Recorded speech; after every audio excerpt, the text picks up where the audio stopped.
Hey, what's going on, everyone? Mike from Go Cell Phone Repair with the Thursday evening live stream. I hope we're going to have a good upload connection here. And I did put some information about net neutrality in the video description. And for some reason, it always seems like coincidentally I end up having issues. And I'm sure it's a pure coincidence, but it's a strange thing. Anyways, tonight we're going to be talking about a new ransomware technique that uses your passwords in order to convince you that they have obtained incriminating evidence of some sort that they're going to share with your friends and your contacts. The FCC has dropped its plans to discourage consumer complaints, and you got to hear how they were planning to make this thing basically impossible for us to do much about, at least practically speaking. Grab and runs happening at the Apple stores, kind of crazy. And I don't know if this is going to be a new trend we see, but it's not anything new. But we've had a couple happening just in the last week. Justice Department has appealed the Time Warner AT&T merger, which is probably a good thing. The Galaxy Note 9 leak suggests that Samsung will remain notchless. And of course, most of their advertising would suggest the same thing. Apple also taking a risk by using a brand new assembler, at least new to them, so we'll see how that pans out. Let's get everything started. It's time to talk tech.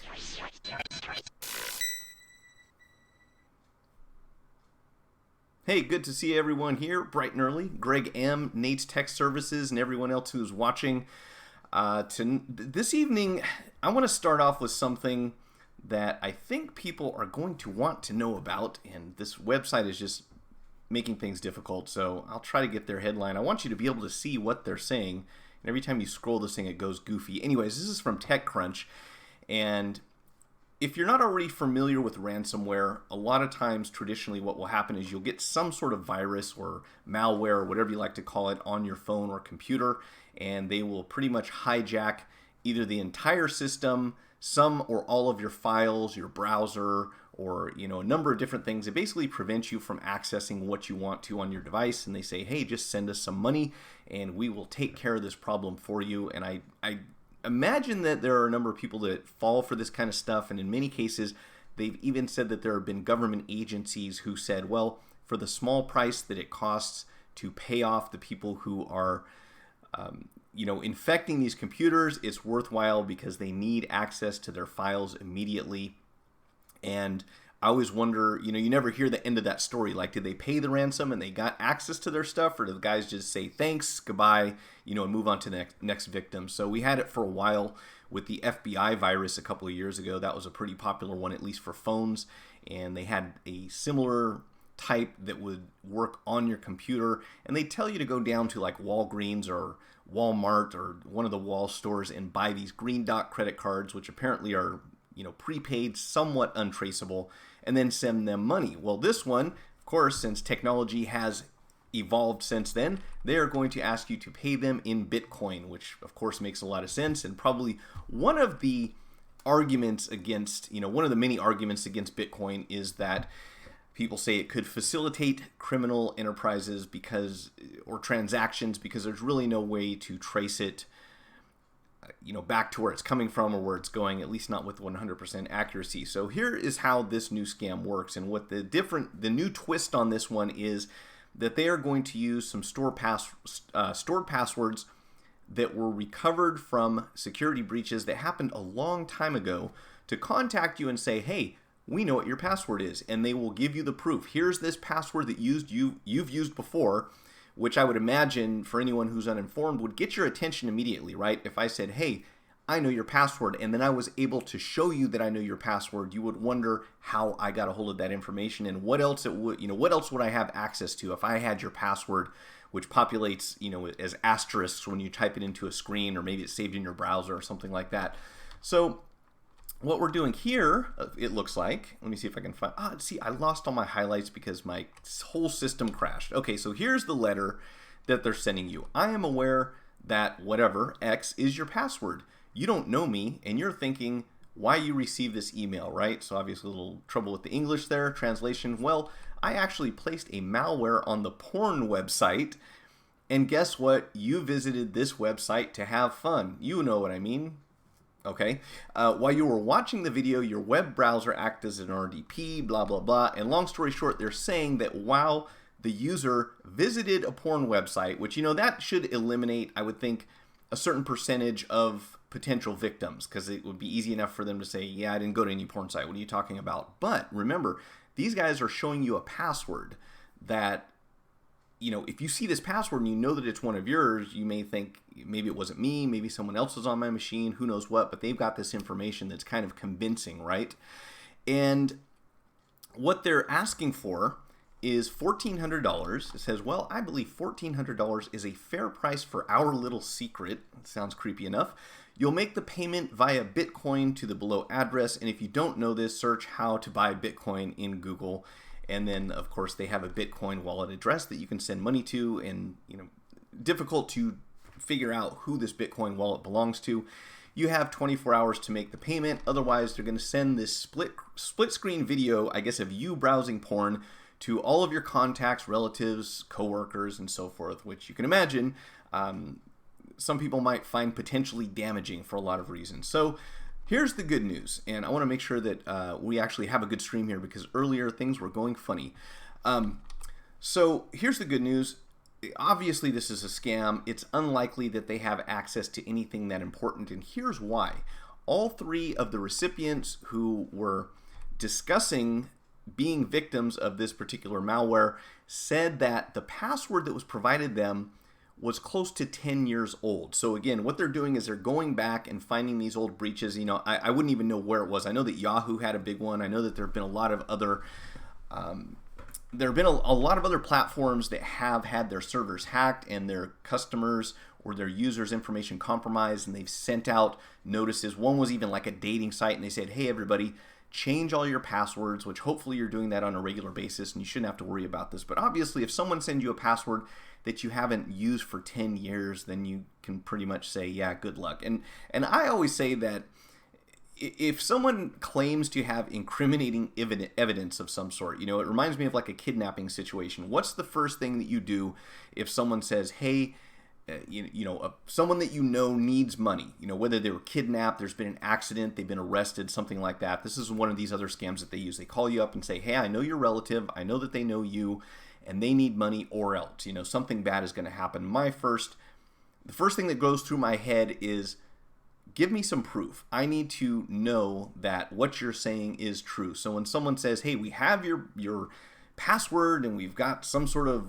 whatever that we're going to share, we're going to compromise your security or something like that, I'd say, first of all, show me some proof that you're for real, because obviously that's going to eliminate pretty much everyone at that point, unless someone really does have some sort of who knows what, and I'm not saying it's not possible. Obviously, we know that webcams being turned on without people's knowledge is something that happens. We know that baby monitors are now being hijacked and hacked into, and we even know that in some cases your own phone or Alexa or some other voice assistant might be recording information, whether it's video or audio, and then sending it out to someone else. So it's not a huge stretch of the imagination to think that someone could hack into a system, and maybe you're getting out of the shower and you happen to walk past the camera, who knows what.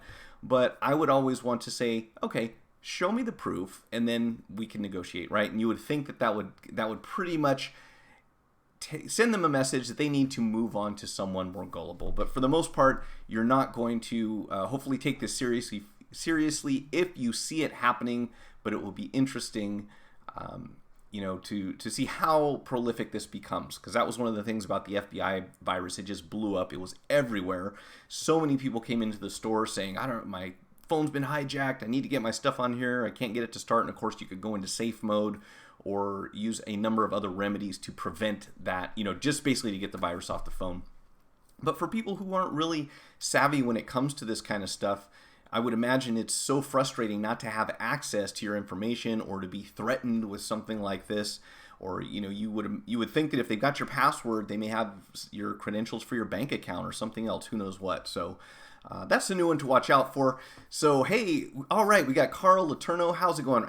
Adriano Anselmo. Hey, I'm your fan. Good job. Thank you. From Brazil. We have lots of people from Brazil here. That's pretty cool.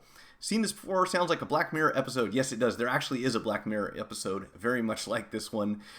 People sell a database of passwords on Tor, the dark web. Hey, Harvey, good to see you. It's interesting. I saw an article about that recently. and how they were saying that basically what we think of as the dark web, you imagine it's nothing but drug dealers and paid hitman and all sorts of crime and stuff going on. But my understanding is that the reality of the internet is that everything has to function on this platform or on this structure that we don't see a lot of. A lot of the things that NASA uses and Google uses and all these other legitimate companies use to operate are not visible to us as users, at least not through a regular browser. And with that said, I would be interested to see the dark web, but at the same time, I don't think I want to go on there because there is obviously a lot of things that you don't want to be subjected to, and you certainly don't want to access anything that is not made for your eyes, or you don't want to view. So it's intriguing and at the same time kind of scary. Not something that I think I would ever dig into, but very curious about it. Lots of password dump sites out there just to monitor Troy Hunt's have been pwned site. Oh, I have an account password that over a decade old, never had to change it. Okay, I gotta tell you, I'm probably guilty of that myself. Don't change them as often as I should, and I make them very easy, but with one or two minor changes that I think makes them difficult. If that makes any sense. Probably will go after the elderly, and I think that's the main concern here when it comes to any of these kind of scams and the Microsoft support scams and that kind of stuff, is that they target people who tend to be a lot more trusting, and that's one of the things that we find among much older generations who aren't familiar with the technology, is that when someone tells them, oh, you need to fix your computer, it's got a virus. Oh, I do. They're concerned about it, and they take people at their word a lot of the time, and it's easy to understand why that would be the case, because if you grew up 50, 60 years ago, things were a lot different, and someone's word, honesty meant a lot more back then. You could take a lot of people and a lot of companies as representing themselves sincerely, more so than you can today, and that's really sad, but that's the world that we live in. Use unique passwords for each website. Yeah, good call. Hey, by the way, I don't see Wayne. Has anyone heard from Wayne Taylor? And I'm asking because I haven't seen him on here, I think, for a week or so, and last time he was here, and Wayne, say something if you're out there. Last time he was here, he said he had gotten out of the hospital and was having some other medical issues, so I don't know why. I worry about stuff like that. When somebody tells me there's something wrong and then they disappear, you always assume the worst. So Wayne, if you're out there, say something, man, or leave a comment. Let's move on here. Now, this is something that I hope that you never get tired of me talking about. And even if we can bring net neutrality back, I think that it's important that we continue to make sure that people are informed and educated about the way that this works and about what big companies and what ISPs are trying to do, and they've done successfully to a certain extent. And that is to get rid of net neutrality and, for the most part, take something that is a utility. And this is another way that I would present this for anyone who has trouble grasping the concept, because it is somewhat complicated. What ISPs do is they allow you a method of delivery. So you take a video, audio or graphic content or written materials or anything like that from point A to point B. The ISP is the connecting point that allows that information to be transmitted, right? Fair enough. But what they're trying to do with this utility, which facilitates that transfer, is they're trying to treat it as if the utility itself, the ISP, is a content provider, if that makes sense. So Netflix is Netflix, Comcast is Comcast. Comcast is not Netflix, but without the net neutrality protections that we have in place, that's kind of what it's becoming. So if Netflix was your ISP, and they could say, well, we're going to give you Netflix at full speed, but we're going to slow down Amazon Prime movies because they're our competitor, that would obviously cause you to have some complications and some problems, right? Because what if you said, well, I want to watch Netflix and I'm paying Netflix to deliver my internet, but I also want to watch Amazon, and since Netflix doesn't own Amazon, they're going to block, throttle, or give preferential treatment to their own service over Amazon's. Most people would say that's not fair. You guys can't have the content and the delivery mechanism at the same time and pick and choose what we get access to. And this is exactly why when we had net neutrality, we didn't have to worry about that. And obviously, it's been a few weeks since that went away. And some people will say, well, everything's still fine. But in fact, it's not. They've already changed a few things. So one of the problems with this is that the FCC, which you would think is on the consumer side, you would think that the Federal Communications, I'm going to go blank, the FCC, the Federal Communications Commission, would be concerned with the well-being of Americans and the anything that they use in the way of communications. You know, they prevent people from broadcasting, for example, radio frequencies that would interfere with your FM receiver. They prevent people from blocking your cell phone communications. If you remember, there was a little box that they were selling online that you could turn on and block cell phone signals. Obviously, that can cause some problems, especially if you're out in public. So the FCC says, no, you're not allowed to do that. People need to have access to cellular towers. It is against the law to block that signal. So, you know, with that in mind, I would always think that the FCC is there for a good reason. It's there to help Americans have access to what they need and to operate anything that is broadcast through the airwaves, right? Well, obviously, when this guy was appointed to the commission and has had a history of working for another telecommunications company, things started to go funny there. And back in December, they said, yeah, you know, we're going to get rid of some of the protections that we have for Americans, even though the majority of the population, something like 85%, said, no, we want to keep this in place. Anyhow, here's the thing. They decided that also, not only did they want to take away net neutrality, but they wanted to make it very difficult for people to complain about anything that their ISP does. And the way that they were planning to do this, now this has changed, okay? But this is what they were trying to do. They were trying to make it so that if you wanted to file an official complaint about your ISP, you had to pay a $225 fee. Now, how does that make sense? I have a problem with someone who is governed by your agency, and you want me to drop a couple $100 just to start the process, not even to accomplish anything, but to have you look into this problem, even if there's 1,000 or 10,000 or 100,000 or a million other people that have the same problem that I do, that would go out the window. And now only paying customers, I mean, not even paying customers, only people who are willing to pay a fee to have them do their job would get any attention whatsoever, would be listened to. Well, a lot of people obviously voiced their dissatisfaction or their displeasure with that decision. And as of today, the FCC has, according to this article and many others I've read, retracted their plan to discourage customer complaints. So this is a small victory. You know, we will actually have the ability to complain when our ISP does something that we don't think is fair, we don't think is legal, we think discriminates against other services and so forth. Again, thanks to the people that spoke out about this, the people that signed petitions, not with the FCC because they don't pay attention to that kind of stuff, but someone does.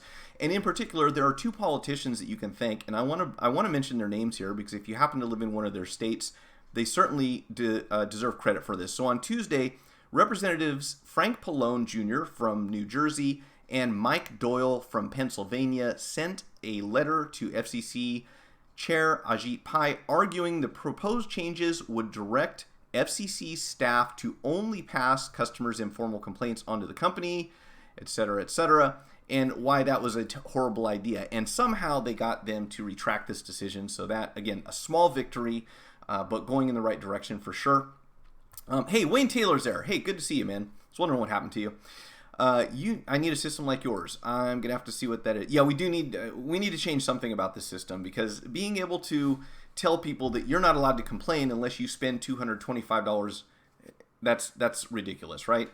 So thanks to these guys for speaking out and doing something about it, writing the letter, and for everyone who said, you know, this is not okay. You can't do this. You can't extort money from people in order for them to have a voice. That's just like the crazy.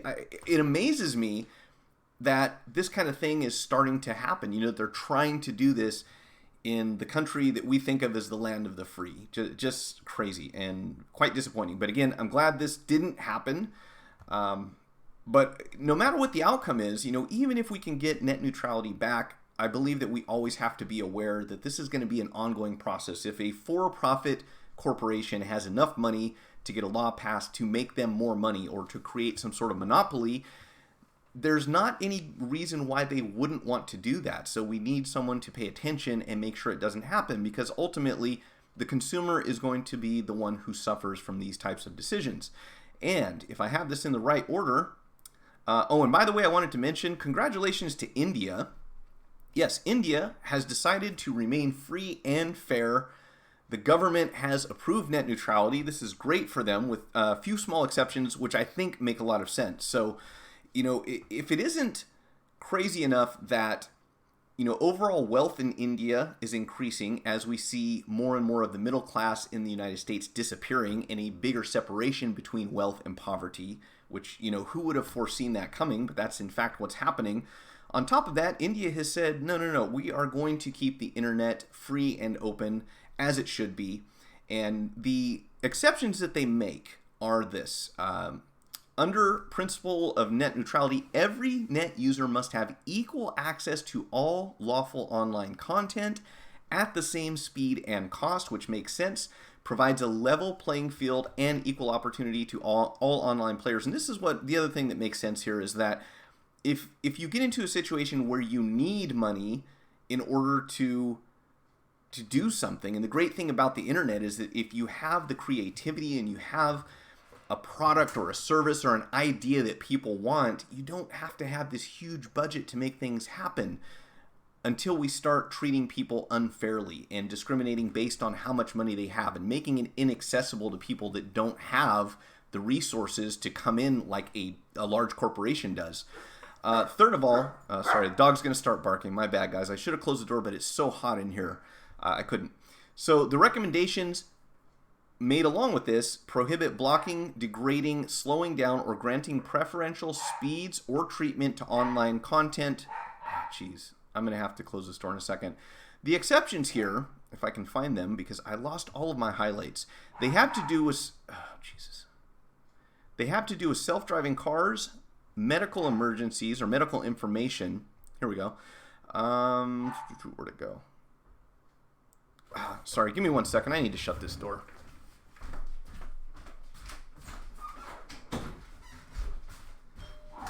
Oh, and now the doorbell's ringing, so somebody's going to have to wait 40 minutes for me to answer it. So in any case, there are a few exceptions that they make, and it makes sense because they're talking about self-driving cars, which obviously would, want to have some priority to something like that because lives are at stake, and also people who need medical information, that should obviously be available first.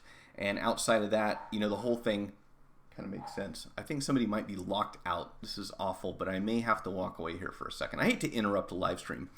90% always come out on customer side telecommunications. Okay, I'm going to check that link out, Wayne, as soon as I get a chance. Net neutrality, like me buying Ford, but can only drive on certain roads, or buy a BMW to get all roads. Yeah, think of if Ford or BMW actually own the roads that you're driving on, and they could say, if you don't have one of our cars, you get to go in the slow lane or find an alternate route or something like that.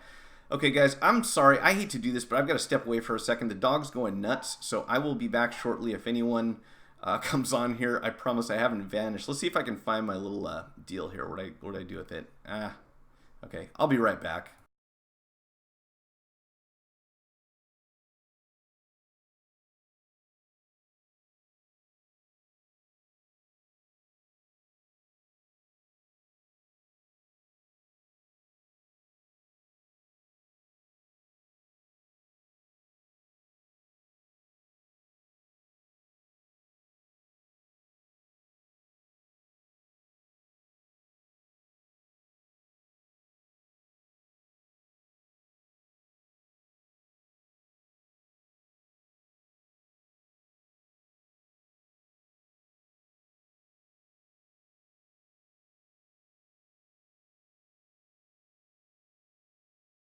All right, turn the microphone back on. Man, that really messed up my momentum here. They kind of do that in California called fast track. Yeah, exactly. I don't understand that. I get the part about the bridge tolls. So we have something where I'm at where you can pay to drive through a special lane at the toll booth, so you don't have to stop and hand your money over. You can just go straight through. There's a special lane for that. I get that. But now they are, in fact, prioritizing the fast lane on the freeway in certain areas, certain high traffic areas, where you can pay a subscription or you can pay to use this faster lane, which makes no sense at all because your tax dollars are paying for the roads. And yeah, I have a problem with that one too. It seems strange that we were able to do that, or that they able to get away with that. And now I'm going to try real hard not to sneeze. If anyone has any recommendations, this is what we need. Here's what I would personally like to see technology fix, and that is this. I've got Zyrtec, I've got Flonase, I've got eye itch relief, antihistamine eye drops. I've got something called Stinging Nettle Blend, which is supposed to be like an herbal remedy. And last of all, I've got Benadryl. And if I take enough of these at the same time, it almost suppresses my allergy symptoms. But when I'm at the point where it actually works, it's time to go to bed, because otherwise I just dozed off sitting up. So I don't know why we haven't fixed that one yet. That one would be another nice thing to see happen. So we have grab and run thieves. You remember this happened a while ago. In fact, there was a guy in France who went into an Apple store and just started smashing things, which not very bright, but the reason this got my attention is that we had something happen in New York last week. I believe it was on Friday. And more recently here in California in Fresno, where people walked into an Apple store and just started grabbing stuff and walking out or running out the door with it. These guys all have hoodies on, so apparently the security cameras didn't really capture anything in the way of their identities go. And more importantly, you know, when you go into an Apple store and a lot of other retail stores, if someone is attempting to shoplift, usually the employees are instructed not to interfere. Now, if they have their own loss prevention people inside, it's kind of their job to handle this kind of thing. But when it comes to the regular employees and sales representatives, they usually tell them not to interfere, mainly for legal purposes. And that meaning that, you know, if an altercation takes place over a shoplifter, many companies feel that they have more to lose in liability, you know, either for the employee or for the criminal, than they really have to protect when it comes to the merchandise. And of course, this is, if you look at it on a large scale, it's such a rare thing that it doesn't really add up to a lot. They will generally chalk this up to shrinkage, so it is a tax write-off. And in most cases, they don't even make an insurance claim, because if they did, they would be making them quite often, right? Because shoplifting is so common.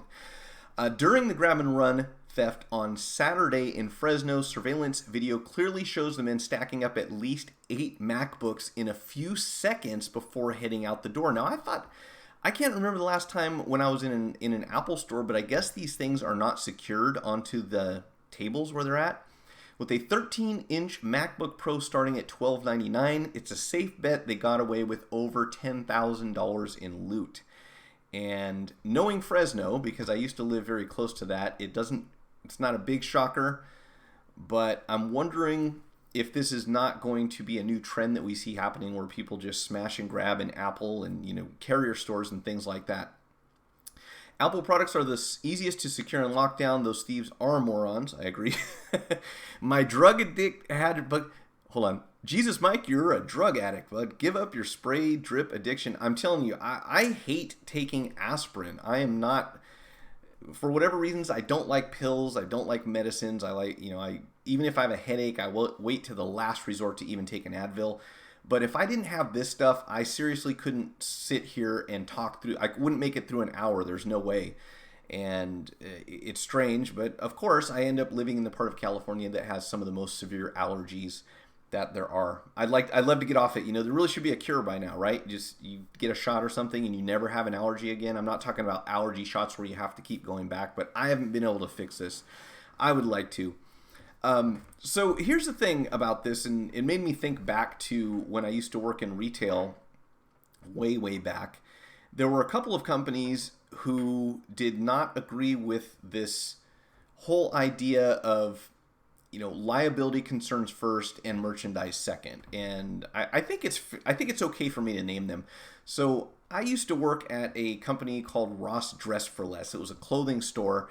And we did have an in-house loss prevention agent, so she would cruise around the store and look for suspicious activities. And when she saw something about to happen, she would get on the intercom and put a message over, the loudspeaker so everyone could hear it. And it would be coded in a way that customers didn't think twice about it was. And what it meant to everyone who was working with me in the stock room was to go out towards the entrance of the store because someone was about to make a run for it. And we were authorized to use whatever force was necessary to stop the shoplifter from getting away with store merchandise. And when you're 20-something years old, it's a lot more fun than for someone who's my age now, because we looked forward to this. It was like, oh, we're going to get somebody today. Are we going to be able to run after and grab someone? And we were not required to do this, but we were also not discouraged. So like I said, we were welcome to go after them and, tackle, grab, drag them back to the store, whatever it was. And this company's philosophy was that it was more important to make sure that the people who victimize these kind of stores understood that that store has a policy of, one, going after people physically in the store when they attempt to shoplift, and number two, prosecuting them to the fullest extent of the law. So it wasn't like, okay, you're 86 from the store, or we have someone pick you up and take you downtown. They would go after them for everything that they possibly could, like I said, including chasing them down and dragging them back into the store physically. So there seems to be a certain perception in the world of shoplifting that this store is an easy target, this store is not. And this company's philosophy was, whatever it costs us, we want people to know that we do not tolerate this. We're not going to let our employees don't have to stand idly by and allow you to walk out of the store with merchandise. And we're talking about a $75 pair of shoes. We're not talking about a $1,300 laptop, which I guess the other concern would be that the merchandise might get damaged in this process. But I always wonder why more companies don't say, let's play hardball. If people want to come in and shoplift, this is what they're going to be subject to. So the word on the street should be that if you want to steal, this is not the place to do it. And I think that's important. It's odd that so many companies just say, you know what, nope, we don't want the liability, just let them go. Or they have one or two people in the store that handle this kind of stuff, and they really don't, they don't go after it the way that we did aggressively back then. Now, again, I'm not saying I would do it today, but back when I was in my early 20s, I looked forward to this. It was fun to get the bad guy, I guess. And maybe looking back, I think I probably took it a lot more personally than I should have. It wasn't my merchandise, but when it comes down to it, a company like Apple or anyone else who loses anything, whether it's due to shrink, internal theft, no matter what it is, that cost always gets passed on ultimately to the consumer. If they're not filing an insurance complaint or an insurance claim, they are building that into their cost of doing business, and you and I are paying for it when we buy these goods and services. So I don't understand the mentality behind that. That's just my take on it. Tasers included. We did not have tasers back then, Greg. It was going back a long time, but that would have made my job easier.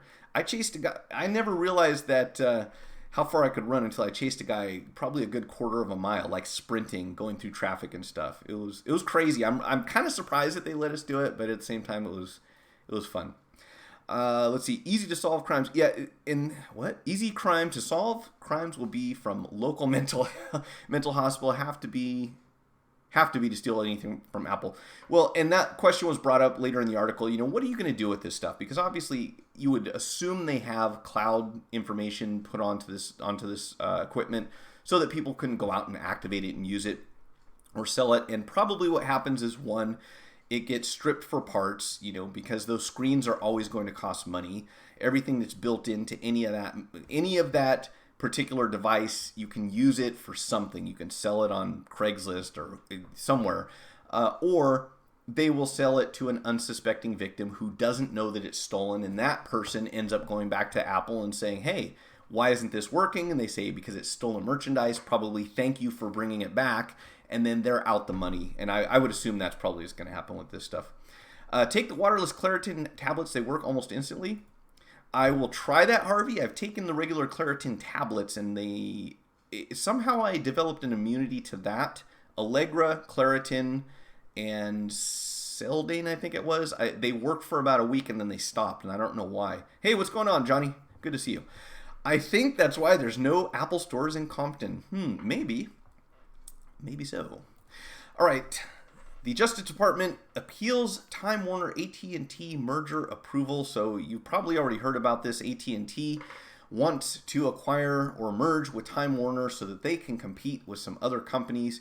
And I'm really starting to think that the Justice Department and the Federal Trade Commission are the two government organizations that we are going to see the most protection from as consumers when it comes to technology, when it comes to internet and entertainment and anything along those lines. These are the two things that I keep seeing pop up. Justice Department, FTC, watching these companies and making sure that they're not screwing over their customers. Seriously. So there was a judge who signed off on this merger back in June between AT&T and Time Warner and said he didn't see any problems with this. And the reason that AT&T has given for this merger to take place is so that they can compete with companies like Amazon. And the thing is, AT&T is a telecommunications company. Amazon is not a telecommunications company, and I believe that this is probably why we should be concerned about these types of mergers. Again, when we go back to that example that Wayne gave, if you drive a particular kind of car and that automobile manufacturer owns the road that you drive on, they're going to be able to influence a lot of what you do when it comes to your vehicle. Well, if your telecommunications company owns an entertainment company also, and then we have no protection like net neutrality to say, well, just because you own Time Warner, just because you and Time Warner are the same thing, that doesn't mean that you can give Time Warner preferential treatment for their programming, which is now your own programming. And you can see how that's a conflict of interest. So while to an extent, I don't think that having a lot of government interference in business is a great idea, there are certainly some areas where we as consumers will benefit from these types of protections, specifically when we're talking about things that a lot of us rely on to survive. I mean, this is the obvious one for me. This is what I do for a living. And I also work on a lot of these devices. So if we are going to allow any company to monopolize one of these services or the technology that we use, then that allows them to start fixing prices and doing all sorts of other things that's not going to be good for consumers. So I'm happy to see that the Justice Department has stepped in. They have appealed this decision. And yeah, so AT&T is talking about competing with companies like Amazon and Netflix. Well, last time I checked, I couldn't get my phone or my internet service from either of these companies. So we're kind of comparing two different things, and that doesn't make a lot of sense. And I apologize, I'm a little behind because I highlighted all this stuff earlier and then my computer, it didn't crash, but something got unplugged, so that was on me. The judge said it was fair game, and a guy named Leon, who is Leon? He's someone with the Justice Department who said that, had warned the government against using a stay to postpone the deal's completion, saying it would be unjust and cause certain irreparable harm to the defendants. What? The Justice Department ultimately decided against filing to delay the closing of the deal, which was completed within days of the favorable ruling. This is what allergy medicine does to your brain. Okay, while the judge said an appeal was fair game, Leon pointed out that the investigation and legal proceedings had run up a staggering cost for both companies and the government, and so on. So I think this is a good idea that we at least question these types of mergers. I thought the same with the Sprint T-Mobile deal, but apparently that's gone through, so too late for that, I suppose. All Rules is going to avoid the same problem. Hedge money of supply chain over demands. Time to change for another platform besides Apple for Mike. Is the allergy medicine? Yeah, I'm sorry. I gotta apologize, friends. I've got so many allergy things going through my brain right now that it's a bit difficult to focus. So I've counteracted that with lots of caffeine, and I'm not sure that's the best combination, but it keeps me awake at the very least. So this tends to only last a few weeks, and then I'll be back to normal. But if it sounds like I'm not making sense sometimes, well, that just could be because I don't make sense all the time. But it's also not being helped by me taking Benadryl and Zyrtec at the same time, because it just makes you go blah. All right, so we do have some information on the Galaxy Note 9, which interestingly enough, we don't seem to be hearing a lot about Samsung devices when it comes to, new releases and products. This is one thing that I'm really starting to notice is that Apple just continues to dominate headlines and news releases, anything along the lines of what's exciting about phones and tablets and computers, and it's Apple, Apple, Apple all the time. And we know that Apple is grabbing more and more market share, and I think there's a reason for that. So real quick, what they're talking about here is that the Note 9 will not have the notch, which makes sense because obviously if you're making commercials like this and you're making fun of this particular feature of the iPhone, it would be difficult for Samsung to go in and include a notch when they've been making fun of a phone that has a notch on it, right? So this is the mock-up that we're expecting to see for the Galaxy Note 9. As you can see, there is a bezel at the top and the bottom, right? What do you call that? A chin and a forehead, I guess? I don't know. So it doesn't sound like that's going to be going away anytime soon. We never know. I mean, they could change their mind and jump on the Apple design bandwagon at any time, which they have been known to do in the past. And this particular article says this is arguably the most boring leak in the history of smartphone leaks. And then, of course, another article written by an Android enthusiast or Samsung enthusiast says that the Galaxy Note 9 is going to be the greatest release for a Note ever. So obviously it all depends on where you're coming from. And in a way, unfortunate, but it does seem like we are going to see more and more Apple devices. And I don't know what you guys think is, need an ad block on this browser. I hate to use ad blockers because I believe that people deserve that advertising money for their content. But yeah, they get out of hand sometimes, right? When they start doing pop-up things, and I've already auto-muted pretty much every browser. You can see I have all these things muted because they play sounds for no apparent reason when you don't want them to. But these things here and all this other stuff with advertising, it's nuts. Of course, you can see what I've been shopping for. There's one here showing a screwdriver a minute ago. Mark my words, they will end up putting notches on camera lenses and call it a feature. I am just wondering how long is it going to be until we start seeing tablets and MacBooks that have notches built into the display. I'm amazed that that is not already a thing, and it wouldn't surprise me one bit if that comes out sometime in the near future. Samsung, if you would not have a notch and keep a headphone jack, that would be great. That would be okay with me, but at the same time, it really looks like I think Apple's long-term plan is to suck people into an ecosystem that is optimized to basically block everything foreign out, keep them native, and say if you want stuff to work better, you need to buy more of our stuff. And I don't want this to sound like a criticism, and it's not. But in my experience, there are people who just want to pick something up and have it work out of the box, not have to learn anything about it. It's intuitive and it does accomplish the tasks that they want it to. And there's certainly nothing wrong with that.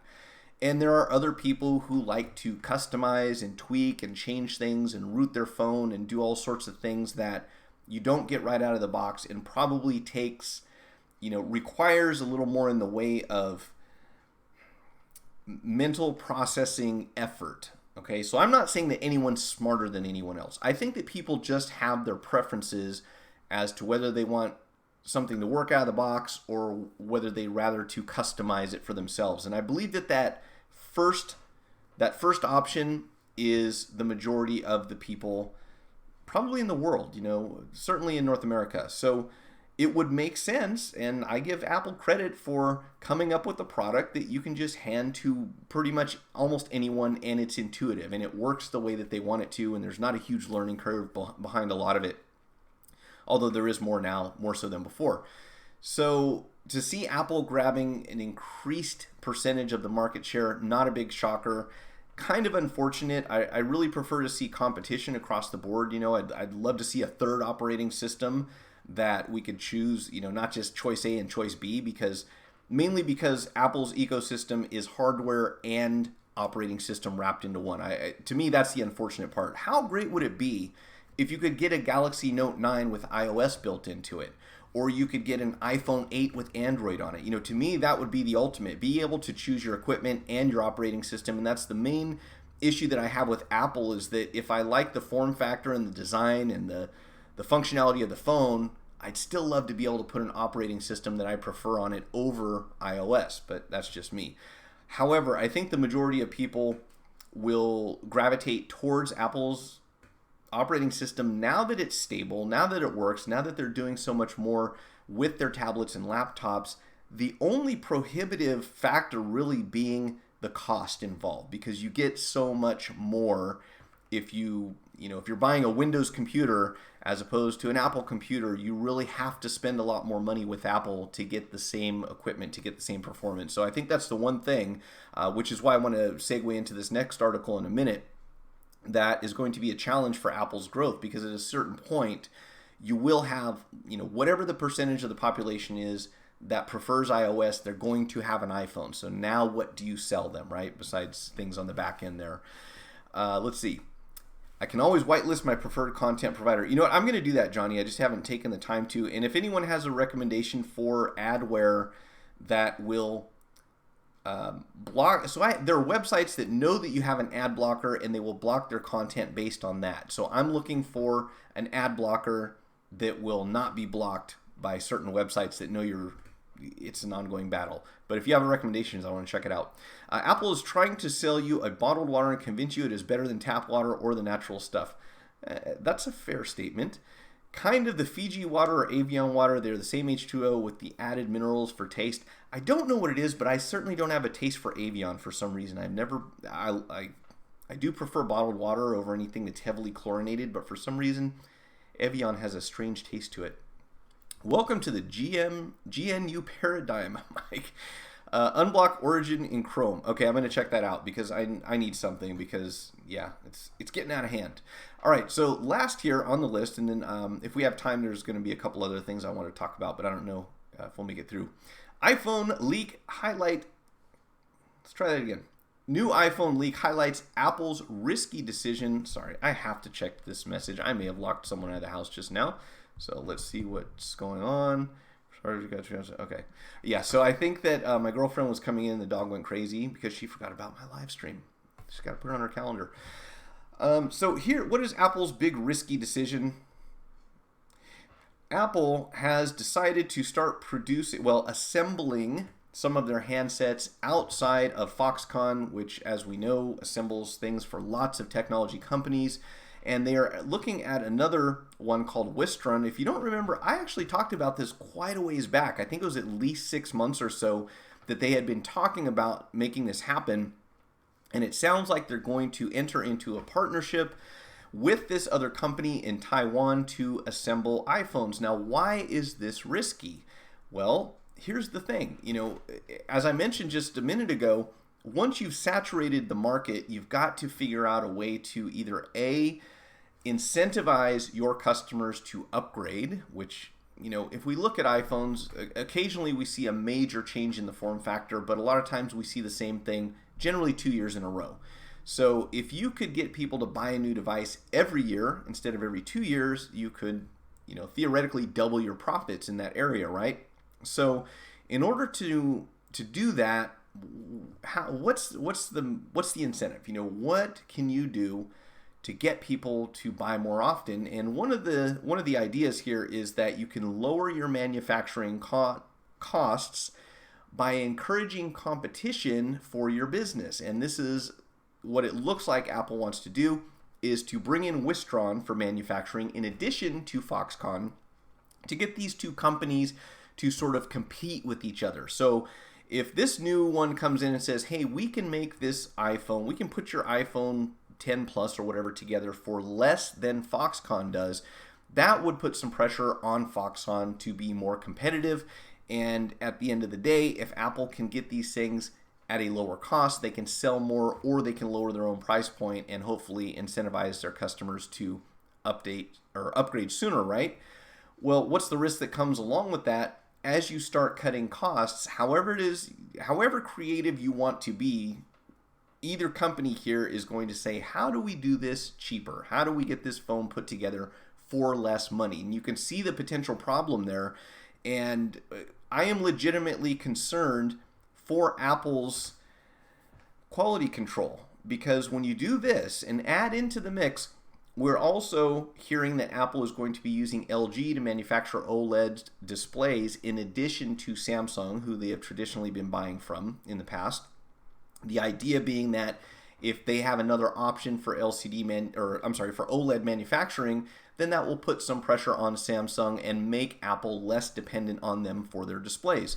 But again, we present with the same problem, and that is, if you're going to lower the cost, in some way you're either going to accept a smaller profit margin, or you're going to have to lower something about the production cost, whether that comes in quality or wages or whatever else it is. The overhead has got to come down in order to make the product cost less money. And we already know that Apple has been using a couple of different chip makers for the same components.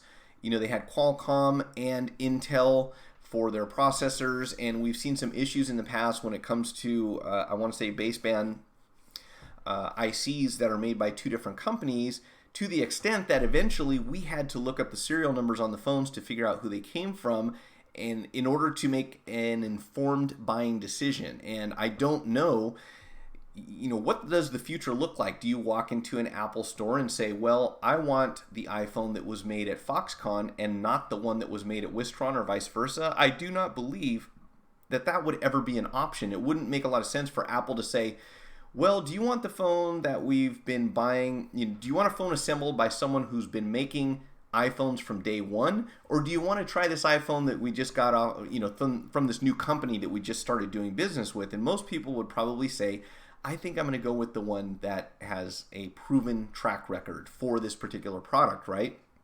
So it's unlikely that Apple would disclose that information. So when you buy your next iPhone, it's entirely possible that you could be getting something that is inferior in one way or another to this competing company's product. And, that comes with some obvious problems built in there. So I don't know how they're going to handle this. Obviously there's a warranty, but the problem with warranties is that you don't generally, I suppose you do sometimes get a brand new phone, but not always. And if you do, are you getting another one that may have some sort of other problem with it? So it will be interesting to see how this turns out in the long term. But the bottom line is that you can only sell so many $1,000 phones, and I think this is true for Apple and for Samsung. You have a certain number of customers who are enthusiastic enough about their handsets that they're willing to say, you know what, I don't care how much to say, I'm going to buy a $2,000 phone. But there are going to be a lot of people that say, yeah, I was thinking about getting into a flagship model from one of these two companies, and it just costs too much. And for that customer, you have to offer something more affordable. So this appears to be one of the strategies that they're going to use to reach that audience. And when it comes down to it, we know that every company has had their share of hardware problems in the long term. Apple has specifically had, certain things that we see happening, whether you want to call it loop disease, touch disease, these touchy TriStars, which, by the way, if you aren't, guys who are doing phone repairs, if you aren't already seeing them, iPhone 7 TriStars, it looks like are starting to come in greater numbers now. In addition to and this is an old device, but if you work with the first generation iPads, I don't know what it is with these, but I am seeing so many first gen iPad Airs that are just dying, and it all seems to go back to the power management unit. Obviously there are other things going wrong. We often have to change out the charge ports because the design of that model is just susceptible to a lot of damage over time. The screws on the inside fall out. People start being able to wiggle their charger around inside the lightning port, and those things break. But when we replace that and replace the TriStar and still are not getting any successful remedies, and no other obvious problems on the logic board itself, when it ends up being the power management unit, you're looking at an $85 component just for the part. That's without installation, which probably isn't something a lot of people want to do in the first place.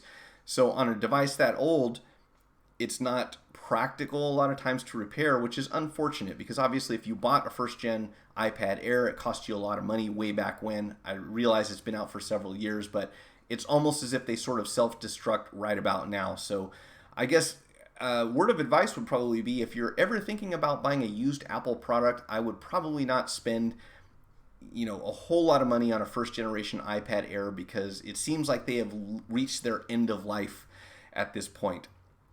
Let's see.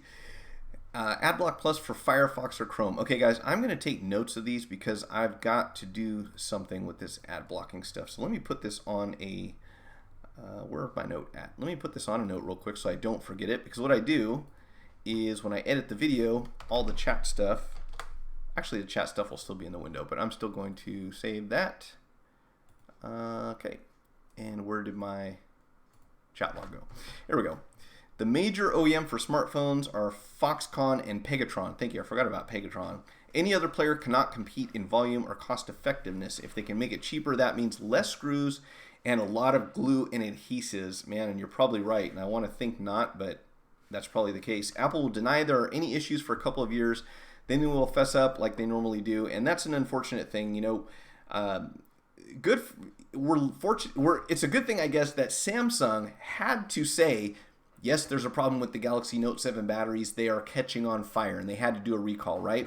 But barring something that extreme, I would suspect that most companies would treat these kind of problems the same way, and that is waiting until the device is out of warranty and then saying, oh, yes, there is a problem, but we're only going to cover it during that first year after the purchase, which is really unfortunate. When we see recalls on things like vehicles, it's looked at as, okay, you could potentially harm someone with a car, so we need to do this recall for long term. I don't know if it's 10 years or 20 years or what the time frame is, but when it comes to electronics, it's unfortunate that we don't have the same protections. If we find out there was a flaw in this device that was widespread enough that it warrants a recall, but the device is now out of warranty and the company doesn't have to do anything to remedy that situation. That's really unfortunate, especially when there are people who use their phone for several years. It's not just a 1 year, 2 year upgrade. We think about it that way because a lot of people do that,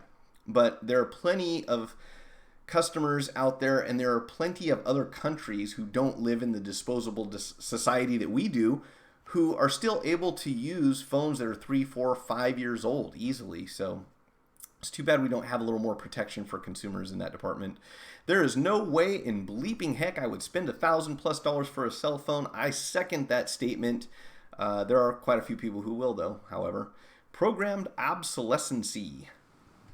Just treat each Apple product like a fragile egg and it should last a long time. Yeah, you have a point there. You know what? That's why I got this thing, this OtterBox style case, because I have noticed that I've dropped phones a lot more lately than I have in the past. The only thing they never show in the Apple logo is the hidden worm that ruined their products.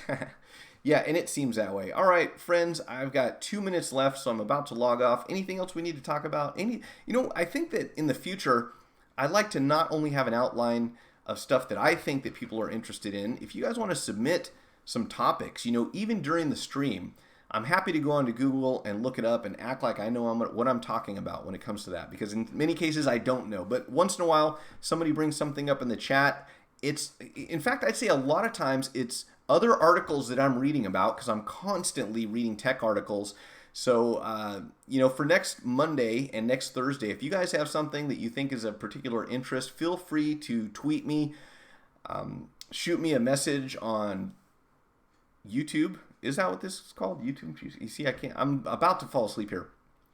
Feel free to shoot me a message. I'm happy to discuss tech at any time, and I like to keep this informal. I don't want it to be like we're going to do A, B, and C today, because, hey, if you got something interesting, let's bring it to the table.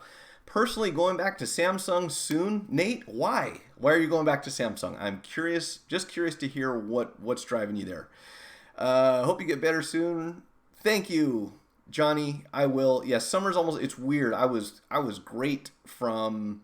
There's a spring allergy season that I think it starts about March or April, and it only lasts about 3 or 4 weeks, and then I'm good. I'm off the meds, and then for some reason, there's now this summer cycle that comes in that it's never really affected me before, but it started like about the end of June, and I don't know what it has to do with. We did have some fires up here, so maybe it's the ash I'm breathing in, but man, it's a wicked one. So Harvey, you're moving to Samsung also. That's interesting. Interesting to hear. I'd be curious to know what you guys' reasons for that are. I'm not saying it's not a good move. I'm just curious. So anyways, I'm going to be in the chat for a second. I'm going to move this over here. And thank you all so much for joining me. I don't know what happened. Did I just not have my chat on this screen the entire time? Because if not, then I'm glad that I took those notes about the ad blocker. All right, I'm about to log off. I'm going to get out of here and go. You guys go back to what you're doing. I'm going to go back to recovering from this allergy thing. I will talk to you next week if I don't see you between now and then. Have a great weekend. It is Monday, 2 p.m. Pacific Standard Time, and then again next Thursday at 6 p.m. See ya.